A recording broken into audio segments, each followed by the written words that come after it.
صلی علی رسولہ الکریم۔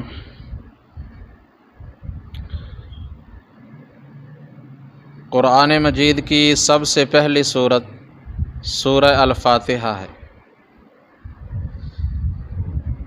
جس کے رسول اکرم صلی اللہ علیہ وسلم نے کئی نام رکھے ہیں۔ ایک نام اس کا سورۃ الفاتحہ، فاتحہ کے معنی ہیں آغاز کرنے والی، یعنی اس سورت سے قرآن مجید کی ابتدا ہوتی ہے اور نماز میں قراءت کا یہیں سے آغاز ہوتا ہے۔ اور آپ صلی اللہ علیہ وسلم نے فرمایا کہ یہ ام القرآن ہے۔ قرآن کریم یہیں سے شروع ہوتا ہے،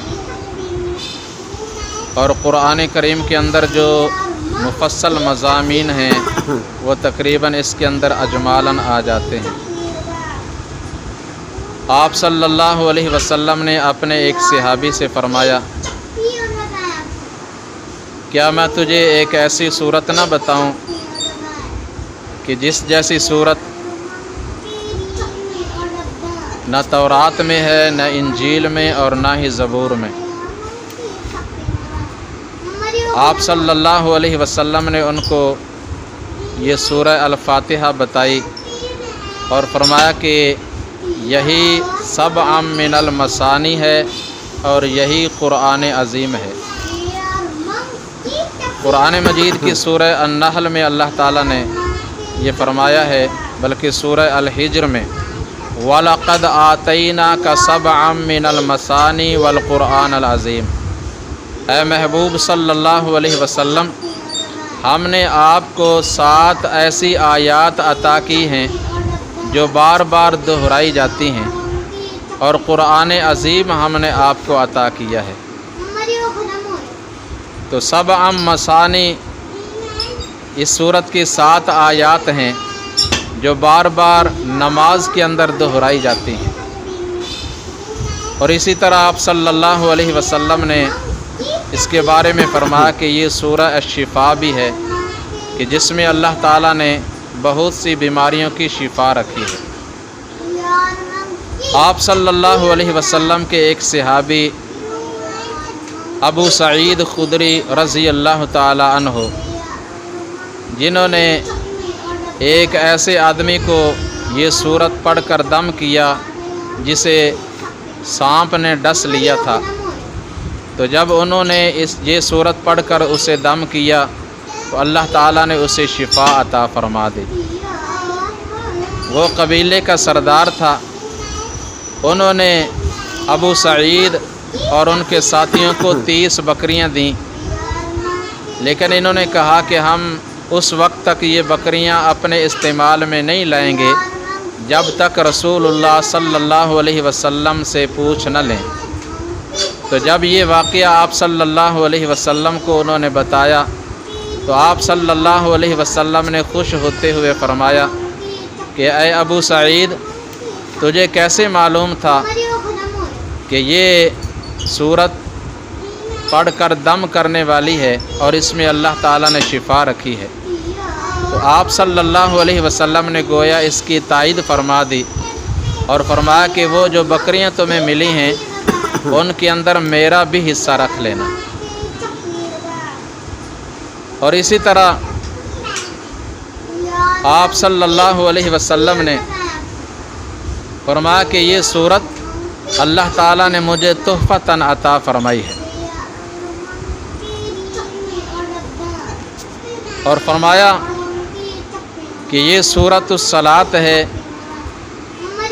اس لیے کہ یہ نماز کا ایک مستقل حصہ ہے۔ آپ نے فرمایا لا صلاۃ لمن لم یقرأ بفاتحۃ الکتاب۔ صحیح بخاری حضرت عبادہ ابن صامت رضی اللہ تعالیٰ عنہ بیان کرتے ہیں کہ رسول اکرم صلی اللہ علیہ وسلم نے فرمایا، جس شخص نے نماز پڑھی اور اس میں سورہ الفاتحہ کو نہ پڑھا تو اس کی نماز نہیں ہوگی۔ اور انہوں نے یہ بھی بتایا کہ نماز پڑھنے والا خواہ امام ہو یا مقتدی، نماز آدمی منفرد پڑھے یا باجماعت، نماز سری ہو یا جہری ہو، کوئی بھی نماز ہو، فرض ہو، سنت ہو، وتر ہو، نفل، ہر رکعت کی، ہر نماز کی ہر رکعت میں اس کو پڑھنا لازم ہے۔ اس کے بعد سورہ البقرہ، اس کی بہت زیادہ فضیلت رسول اللہ صلی اللہ علیہ وسلم نے بیان فرمائی۔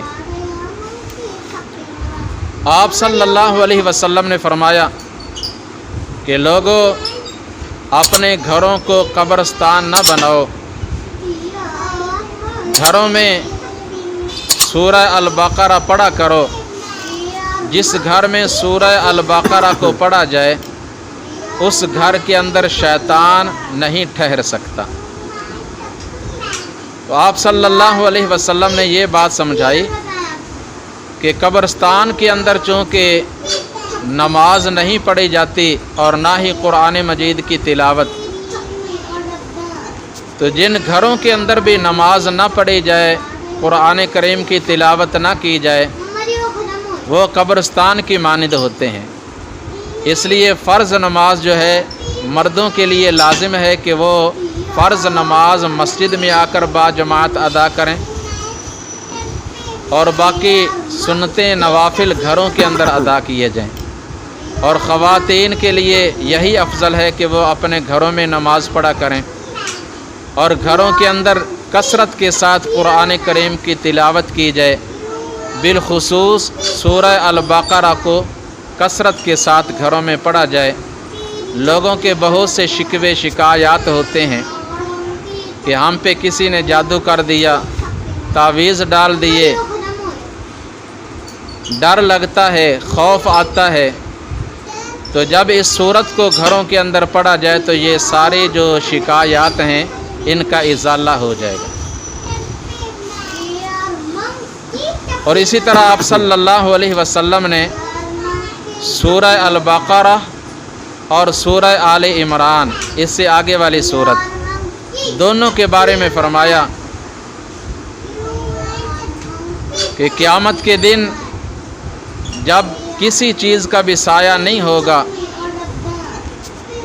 بہت زیادہ گرمی ہوگی، سورج بالکل قریب ہوگا، گرمی شدید ہوگی، تو جنہوں نے اس دنیا کے اندر سورہ البقرہ اور سورہ آل عمران کی تلاوت کی، اس کو پڑھتے رہے، تو یہ دونوں صورتیں اپنے پڑھنے والے کے اوپر آ کر اس طرح سایہ کر دیں گی جس طرح بادل سایہ کرتا ہے۔